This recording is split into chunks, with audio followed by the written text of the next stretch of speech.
لیکن یہ دنیا سے رخصت ہو گئے اور یہ خدا کا حصہ ہیں اور یہ واپس آئیں گے، رجت ہوگی، یہ واپس آئیں گے، واپس آنے کے بعد یہ مہدی موعود ہوں گے۔ لیکن فرق یہ ہے کہ کہتے ہیں کہ یہ ایک ایک فرد کو اس کے اندرونی طور پر جو وہ پاک کر دیں گے، یہ چونکہ اجتماعیت کے سوشل لائف کے قائل ہی نہیں ہے، تو کہتے ہیں کہ بس ہر فرد کو پاک کر دیں گے، گناہوں سے دور کر دیں گے اور دنیا جو ہے امن کا گہوارہ بن جائے گی۔ اس کے بعد یہودی ہیں، یہودی کہتے ہیں کہ مسیحا، کیونکہ یہودی حضرت عیسیٰ کو نہیں مانتے، حضرت عیسیٰ کو جھوٹا نبی مانتے ہیں، جیسے ہم قادیانی کو کیا کہتے ہیں کہ جھوٹا نبی ہے۔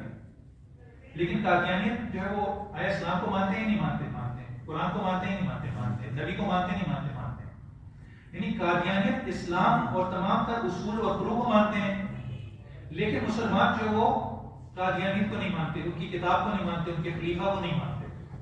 اسی طریقے سے یہود بھی ہیں، یہود قائل ہیں کہ آخری دور میں مسیح آئے گا، ماشیہ آئے گا، لہذا ان کی زبور میں اس کو صاحب بھی کہا گیا ہے، قائم بھی کہا گیا ہے ان کی کتابوں میں۔ اگر ہم یہود کو دیکھیں تو ان کے ہاں یہ مختلف نام جو وہ پائے گا، یہ کہتے ہیں کہ آئے گا اور آ کر نجات دے گا، لیکن فرق یہ ہے کہ وہ دنیا کو نجات دے، وہ فقط قوم یہود کو نجات دے گا، کیونکہ یہودیوں کا نظریہ یہ ہے کہ ہم محبوب خدا ہیں، ہم جو ہے وہ خدا کے برگزیدہ ہیں، خدا نے ہمیں خلق کیا، باقی کائنات تو ہماری خدمت کے لیے، اگر نجات دے گا تو وہ ہمیں دے گا، باقیوں کو نجات نہیں ملے گی، اگر ملے گی بھی کوئی تھوڑی بہت کسی کو مل جاتی ہے تو وہ ہمارے ذریعے سے ملنی ہے، اصل ہمارے لیے